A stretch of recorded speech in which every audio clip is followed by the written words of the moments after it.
এই মুহূর্তে পাওয়া খবরে জানতে পারা যাচ্ছে তৃণমূল কংগ্রেসের পক্ষ থেকে আগামীকাল অর্থাৎ 18ই ফেব্রুয়ারি যে সন্দেশখালীতে যে জনসভা করার কথা ছিল সেই জনসভার যে সিদ্ধান্ত তা পিছিয়ে দেওয়া হয়েছে।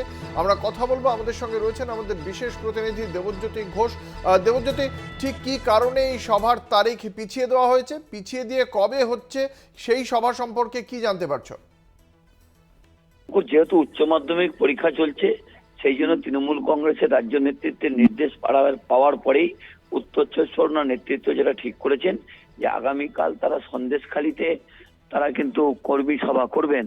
সেখানে স্থানীয় তৃণমূল কংগ্রেসের সমস্ত নেতৃত্বের সঙ্গে তারা বৈঠক করবেন এবং পরিস্থিতি পর্যালোচনা করবেন এবং সন্দেশখালীর যে ভৌগোলিক অবস্থা বিচার করে বিভিন্ন রাজনৈতিক নেতৃত্বকে কালকে বৈঠকে ডাকা হয়েছে।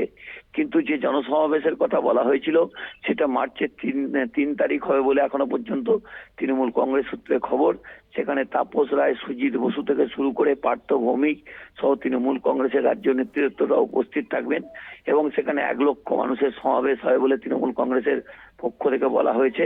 এবং তৃণমূল কংগ্রেসের পক্ষ থেকে যেটা দাবি করা হচ্ছে যে সন্দেশখালীতে যেটুকু প্রচার হচ্ছে সেটুকু বিভিন্ন সংবাদ মাধ্যমের অপপ্রচার এবং যে বিজেপি সহ বেশ কয়েকটি রাজ্য বিরোধী দল রয়েছে তারাই কিন্তু এই প্রচারগুলো করছেন।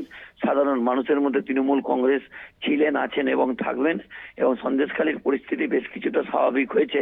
অন্যদিকে দেখো, আরো একটি কারণ আগামীকালের সমাবেশ যেটা বাতিল করা হয়েছে, উল্টে সেটাকে কর্মী সভা হিসেবে তৃণমূল কংগ্রেস দাবি করছেন যে যেহেতু 144 ধারা জারি রয়েছে তাই তাদের সমাবেশ করতে বেশ কিছুটা আইনগত বাধা রয়েছে, সেই জন্য তাদের এই সিদ্ধান্ত। অঙ্কুর, ধন্যবাদ। আমাদের সঙ্গে ছিলেন আমাদের বিশেষ প্রতিনিধি দেবজ্যোতি ঘোষ।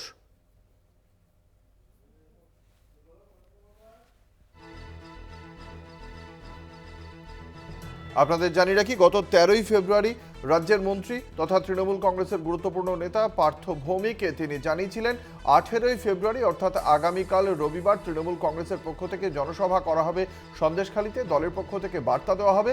কিন্তু যেহেতু একদিকে 144 ধারা জারি রয়েছে এবং পাশাপাশি এই উচ্চ মাধ্যমিক পরীক্ষা চলছে, সেই কারণেই বিরোধীরা সেই বিষয়টিকে রাজনৈতিক ইস্যু করতে পারে এই কথা মাথায় রেখেই তৃণমূল কংগ্রেস নেতৃত্ব তাদের যে জনসভার যে পরিকল্পনা সেই পরিকল্পনা পিছিয়ে দেওয়া হয়েছে। আগামী 29শে ফেব্রুয়ারি শেষ হচ্ছে উচ্চ মাধ্যমিক পরীক্ষা, তারপরের যে রবিবার 3রা মার্চ সেই দিন একটি জনসভার পরিকল্পনা করা হয়েছে তৃণমূল কংগ্রেসের পক্ষ থেকে এবং সেই দিন লক্ষাধিক মানুষের সমাগমের চিন্তাভাবনা রাখা হয়েছে তৃণমূল কংগ্রেসের পক্ষ থেকে।